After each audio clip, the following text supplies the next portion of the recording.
This week I'm testing the Mercedes-Benz GLA. It's a small 5-seater. Let's find out how good it is as a baby drive.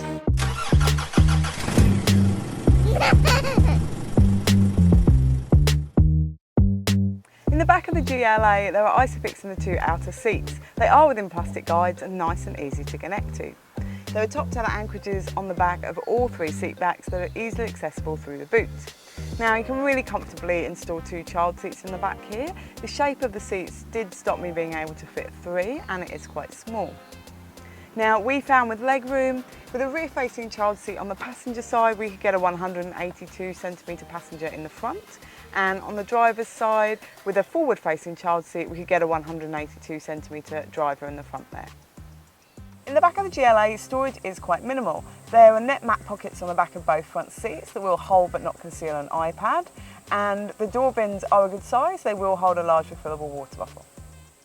In the front of the GLA, storage is really good. In the central console there are 2 cup holders. They will hold a reusable and a disposable coffee cup. In front of them is a wireless phone charging well with USB as well.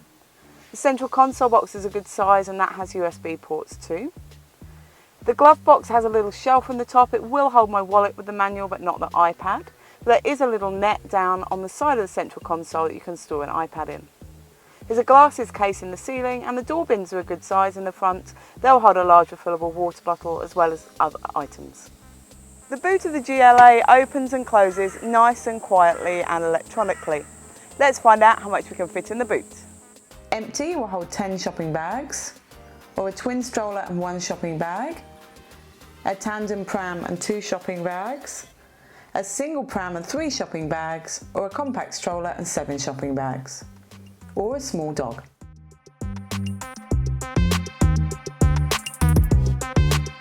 The GLA is a really fun and nippy little car to drive. One of my favourite things is the little dynamic button down in the central console. Once you've dropped the kids off in comfort mode, you can slip it into sport mode and really have a bit of fun while you're driving. Something that I don't like about it is the lane departure warning. It's really quite violent, and if you go towards the middle line, then it pulls you back over really violently and quickly, which can be quite shocking for little passengers in the back. The media system in the GLA is quite in-depth. It's lovely and modern to use. There are a few of my favourite features in here. One is the comfort mode, so you can have a massage. There's also ambient lighting in there too.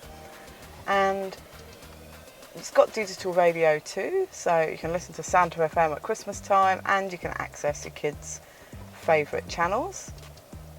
It does have CarPlay and Android Auto as well, which is fantastic. You can also control all of the system from the trackpad down in the central console, as well as these fantastic controls on the steering wheel. One of my favourite features of the media system is this one. Hey Mercedes! How can I help? Please turn up the air conditioning fan speed. The fan has been set to level 5. Hey Mercedes! How can I help? Please open the sunroof. I'm opening the roller sunblind on the sliding sunroof. Not only is this fun for little kids to join in, but also it's really practical when you're driving along, so you don't have to look for the controls. You can just ask Hey Mercedes to do it for you. When you put it into reverse, the camera image is beautiful and clear. You've got the overhead image as well, and you can change the angle of the camera too, and you can turn the parking sensors off with a button on the right hand side there. So to sum up with the GLA, it's been a great family car. It's great for a little family of 4, boot space is good, legroom is good, and that media system is fantastic.